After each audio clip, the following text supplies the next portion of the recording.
everyone to Baroque Backstage. Today we speak with one of music's greatest minds, Johann Sebastian Bach. Thank you so much for inviting me here. It truly is a pleasure. Bach, I hear you had a special inspiration. There's this one composer that you just admire above all others. Absolutely. Dietrich Buxtehude. I don't know if you've ever heard of him. He's the master of the organ and the king of chorales. I once walked over 200 miles to hear him play, and people thought that I was crazy or mad or whatever. Oh well. But I knew I had to hear him play. Someone walked 200 miles for me? How diligent. Desperate. Maestro Buxtehude? Maestro, welcome. It is such an honor to have you here on our show. Thank you. I heard my name being praised and thought, why not join? We would love to hear about your approach to chorales and the organ music. Gladly. The chorale is the people's song, their shared prayer. Take a simple melody that everyone knows. And on paper, it's ordinary, but through harmony, ornamentation, and pedal work, it becomes extraordinary. Every suspension, every echo, every pause carries meaning. Technique alone is hollow. Spirit alone is chaos, but together they create music that lifts the soul. For example, in Nun Komm der Heiden Heiland, the pedal line carries a longing, while the upper voices reach for hope. The organ itself breathes with the text. And now, for our listeners at home, we will be listening to an excerpt of this piece so we can truly understand what he means by this.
And now, Maestro, let's talk about your Abendmusiken. Those concerts must have been just unforgettable.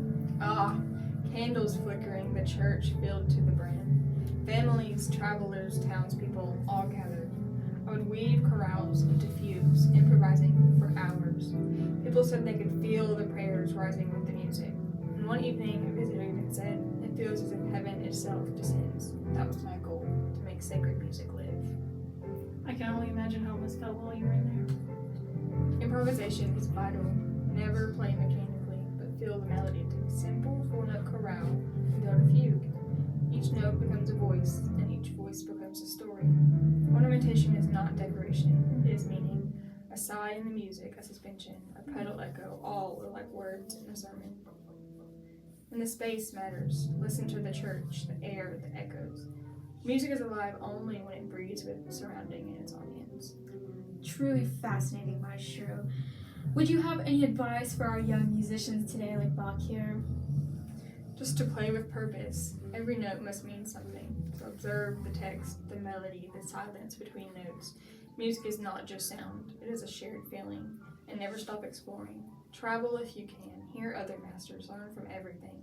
Every chorale, every fugue, every improvisation are steps in a lifelong journey. Thank you so much, Maestro. I hope that one day, someday, to honor your teachings in my own music. You already have. Your devotion, your attention to the chorale, and your fugal writing, they carry my spirit forward. That is all any teacher can hope for. And Maestro, if you could have just one final piece of advice for our young musician. Yes, to let every note mean something. Joy, sorrow, devotion, music must speak the truth of the soul. A chorale is not just notes on paper, it's the heartbeat of a people. Indeed, Soli Deo Gloria. And as long as someone sings, music never dies. Gentlemen, thank you so much for sharing your passion and your wisdom with us today. Maestro Buxtehude, your teachings will echo through the ages. Indeed. And that concludes today's Baroque Backstage. Join us next time for more echoes from the masters of music.